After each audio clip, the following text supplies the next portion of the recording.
kita tahu bahwa kita kedatangan tamu pimpinan tertinggi umat Katolik sedunia, yaitu yang diberi gelar Paus Fransiskus, saudara, yang berkedudukan di Vatikan. Vatikan itu di Roma, dan Vatikan itu diakui oleh dunia, sehingga Vatikan itu walaupun dia ada di dalam negara lain, saudara, tapi tetap aja dia punya kedutaan.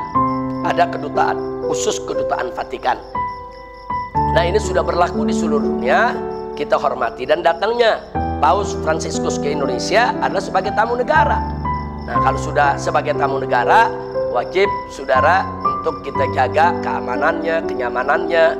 Jangan kita membuat gaduh, jangan kita membuat kacau, jangan. Hormati beliau sebagai tamu negara kita. Tadi sudah saya sampaikan itu. Dan berita gembiranya hari ini ada, saya lihat kemarin itu ada perubahan jadwal, saudara, yang baru sekarang ini. Misa itu dirubah hari ini nih. Hari ini kalau nggak salah hari ini ada misa. Besok Paus sudah kembali ya kawan. Karena memang pada prinsipnya misa itu boleh dilakukan di hari apa saja, mau Senin, Selasa, Rabu dan seterusnya. Hanya saja kalau misa dilakukan di Jumat pertama, itu misa agung, misa besar di kalangan umat Katolik, saudara. Nah, apapun namanya, apakah misa Jumat pertama atau misa-misa yang lainnya, umat Islam tidak boleh hadir. Nggak boleh ya kawan. Nggak boleh, itu karena itu murni acara ritual keagamaan, di mana misa itu acara pertaubatan bersama, acara pemberkatan bersama, acara pengarahan bersama. Untuk apa? Untuk melaksanakan misi. Ada misa, ada misi.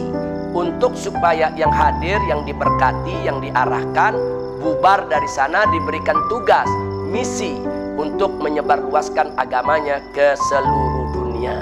Nah, jadi misa itu semacam dia ritual agama, dia ibadah ya kawan, untuk pertaubatan dan lain sebagainya. Tapi pada akhirnya diberkati untuk melaksanakan misi. Ada misi yang diberikan kepada semua yang hadir. Nah, orang yang menjalankan misi itu mencoba menyebarluaskan daripada agama Katolik ke seluruh dunia disebut misionaris.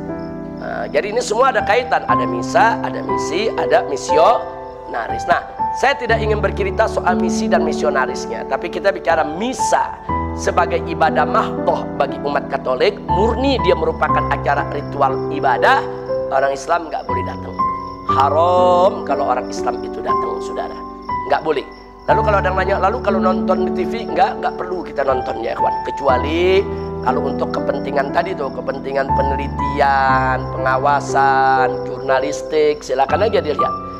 Pembelajaran ya kawan. Tapi kalau untuk umum nggak. Tanpa alasan-alasan syar'i yang dibenarkan, jangan ditonton, karena itu acara ritual ibadah umat agama lain. Islam sudah cukup membuat garis lakum dinukum waliyadin, saudara. Nah, itu yang perlu kita ketahui. Bahkan andai kata TV menyiarkan dari waktu jam 5 sore sampai jam 7 malam, saya serukan matiin aja TV-nya ya kawan. Nggak usah dilihat. Apalagi kalau hari Jumat diadakannya. Wah, hari Jumat pada asar itu sa'ah Fatimiyah atau sa'ah mustajabnya doa. Tapi dilakukan di hari apapun, termasuk hari ini, saudara. Jangan ditonton.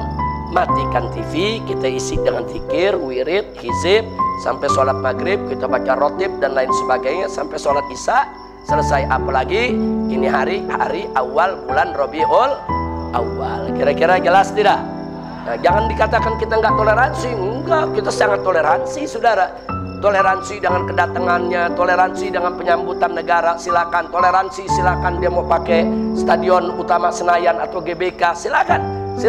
Dia mau bikin misa akbar yang hadir mungkin ratusan ribu atau jutaan umat Katolik, silakan. Umat Islam tidak boleh mengganggu. Haram umat Islam mengganggu. Itu toleransi ya kawan. Itu toleransi. Ya, artinya kita persilakan mereka ibadah dengan tenang, ritual dengan tenang. Cuman kita ingin menyerukan umat kita nih, umat Islam.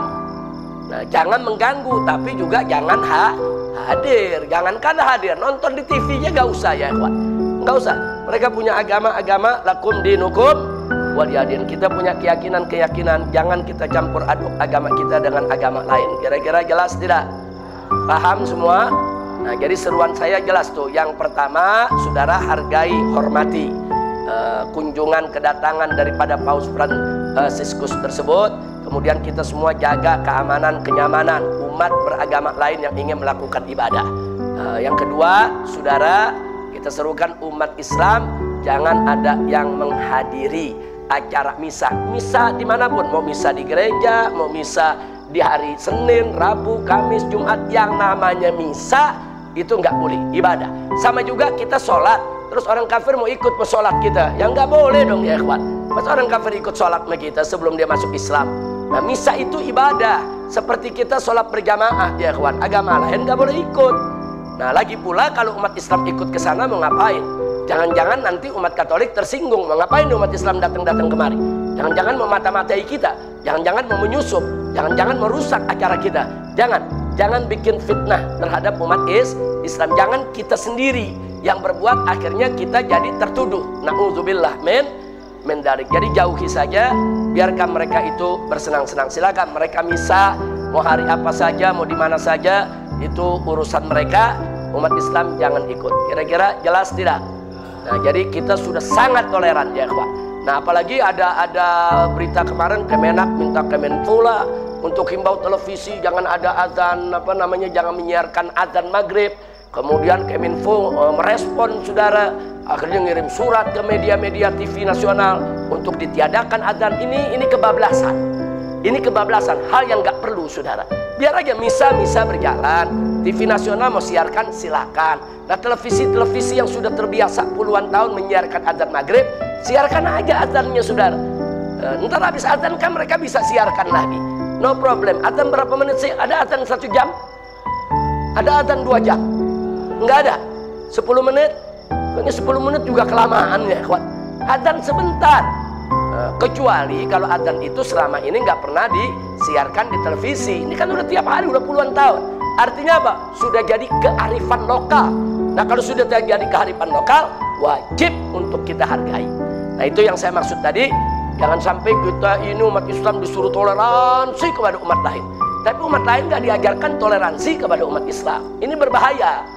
Bahkan saya baca beberapa komentar dari umat Katolik ini. Umat Katolik sendiri marah. Apa sih itu Kemenfo pakai nyuruh-nyuruhkan begitu, bikin umat Islam marah saja. Saya dapatin itu saudara. Ada umat Katolik sendiri nggak suka. Jangan begitu dong, ini namanya kan ngadu domba. Kami ini umat Katolik mau ketemu Paus Fransiskus, kami mau tenang, mau damai, tanpa mengganggu umat Islam. Jadi umat Katolik sendiri sebagian melihat perilaku dari Kementerian Agama dan Kementerian Kominfo saudara, itu justru bikin gaduh. Itu justru bikin gaduh. Jadi jangan nuduh umat Islam doang yang nolak, enggak. Hatta umat Katolik ada yang nolak saudara.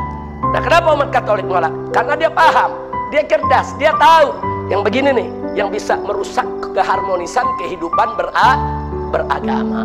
Jadi masing-masing biarlah umat Islam yang azan, yang maulidan, yang mau kebaktian di gereja urusan dia, jangan kita ganggu. Yang mau misa di gedung udah punya jadwalnya, silakan. Kita saling menghormati, menghargai, jangan saling mengganggu. Kira-kira jelas tidak? Ya, kadang-kadang memang kementerian yang suka bikin gaduh ya, apalagi Kemenak nih, waduh mulu kerjaannya. Saudara nggak paham. Ini mungkin gara-gara melanggar apa yang disabdakan Nabi. Nabi mengatakan idza wusidal amru ila ghairi ahli fantadhiris sa'ah.